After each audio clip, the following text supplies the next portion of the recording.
Hello, I'm Apollo, god of the sun, music, and archery. Some things I am known by are my bow, the sun, and a laurel wreath.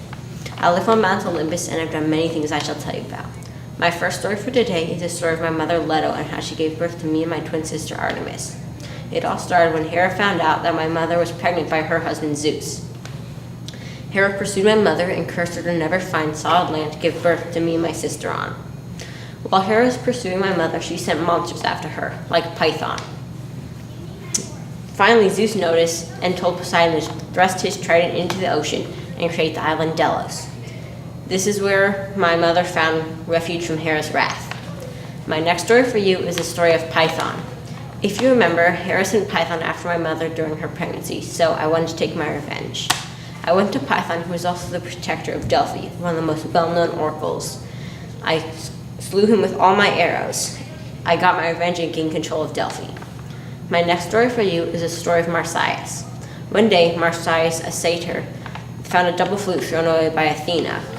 He picked it up and started playing it, and everyone started dancing. He said he was the best musician ever, even better than me, the god of music. I went down to earth, and when Marsyas saw me, he challenged me to a music contest. I got the muses to judge. The first round, Marsyas went first and played his double flute, and everyone started dancing. I won, I played my lyre, and everyone stood still and had tears in their eyes. The muses called the first round a tie. The second round, I went first and played my lyre upside down and sang. And since Marsyas couldn't do either of those, I won, and as his punishment, I skinned him alive. My last story for you is the story of Asclepius. Asclepius was my son, and his mother was Coronis, a mortal woman. While Coronis was pregnant, she fell in love with a mortal man, and they got married. I got mad at them, so I struck them down with my arrows.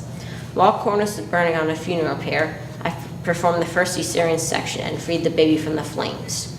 I named him Asclepius, and I brought him to the centaur Charon, who taught him the ways of healing. He grew up to be a great healer, but one day he started bringing back people from the dead, and Zeus got angry at him. But I showed Zeus all the good that Asclepius was doing. But one day, Asclepius took gold from bringing back someone from the dead, and that pushed Zeus too far. So Zeus took his thunderbolt and struck him dead. That is all the stories for now.